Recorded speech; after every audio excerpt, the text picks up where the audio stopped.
வழி தெரியலையே.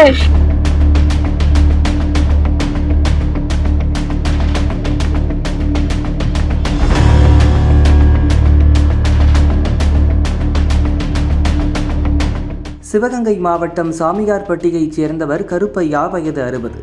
தேவக்கோட்டை அடுத்துள்ள திருவேகம்பத்தூரில் தங்கி ஆடு மேய்த்து வந்தார். சில நாட்களுக்கு முன் விளாங்காட்டூர் வயலில் சடலமாக கிடந்தார். அரிவாளால் வெட்டப்பட்டு கொலை செய்யப்பட்டது தெரிய வந்தது. கொலைக்கான காரணம் குறித்து திருவேகம்பத்தூர் போலீசார் விசாரணை நடத்தினர். இது பழிக்கு பழியாக நடத்தப்பட்ட சம்பவம் என தெரிய வந்தது. ஏப்ரல் 27ஆம் தேதி சாமியார்பட்டியைச் சேர்ந்த பிரவீன்குமார் கொல்லப்பட்டார். திமுகவில் மாவட்ட பொறுப்பில் இருந்தவர் அவர். தொடர்ந்து பிரவீன் கொலையில் தொடர்புடைய விக்கி, பிரபாகரன், குரு ஆகியோர் கைது செய்யப்பட்டனர். இதில் முதல் குற்றவாளியான விக்கியின் தந்தைதான் கருப்பையா. இந்த சம்பவத்தில் தொடர்புடையவர்கள் அனைவரும் ஒரே கிராமத்தைச் சேர்ந்தவர்கள். முதலில் விக்கியின் தம்பி தனுஷ் ராஜா ஒரு பெண்ணை தாக்கியதாக போலீசில் கைதானார். இதில் ஆரம்பமானது பழிவாங்கும் எண்ணம். இதற்கு திமுக பிரமுகர் பிரவீன்தான் காரணம் என்று நினைத்து விக்கி தனது நண்பர்களுடன் சேர்ந்து அவரை தீர்த்து கட்டினார்.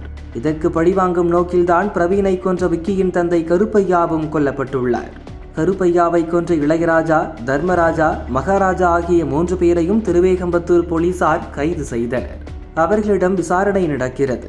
இதுவரை கைதான 6 பேர், கொலையான 2 என அனைவரும் ஒரே கிராமத்தைச் சேர்ந்தவர்கள் என்பதால் அங்கே பதற்றமான சூழல் நிலவுகிறது.